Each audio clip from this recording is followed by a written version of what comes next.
Coulibaly Kouibir Ibrahim, président de la commission indépendante, a remis aujourd'hui la liste électorale provisoire aux représentants des partis politiques et des candidats à la candidature à l'élection présidentielle d'octobre 2020 au cours d'une séance d'information qui a eu au siège de l'institution chargée des élections CIS à Cocody en présence de ses collègues commissaires centraux et locaux.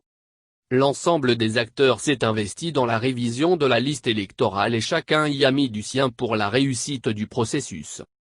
Coulibaly Kouibir Ibrahim a annoncé que la fin de la collecte des données n'est pas la fin de révision de la liste électorale. Ce sont 1 705 724 demandes brutes enregistrées par la CED dont 1 115 793 de demandes de nouvelles inscriptions. Après traitement, 60 031 demandes ont été rejetées. Selon le président de la CED, plusieurs motifs sont la cause de ces rejets.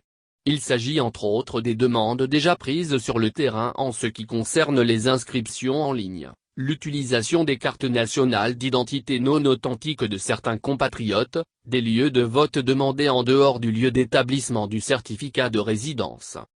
En ce qui concerne l'enrôlement sur le terrain, des enrôlements ont été faits hors délai, il y a eu un fort taux de doublons, des requérants ont présenté des cartes nationales d'identité qui n'étaient pas les leurs.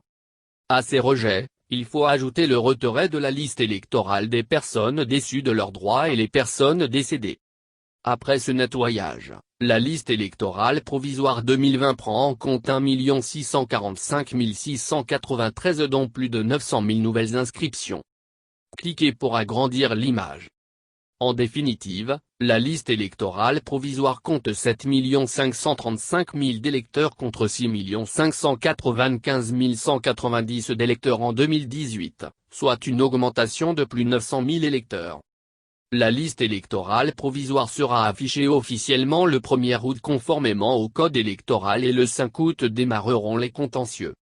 Le président de la CED a invité les représentants des partis politiques et les candidats à la candidature de se déplacer pour ce processus afin de donner une liste électorale fiable à la Côte d'Ivoire.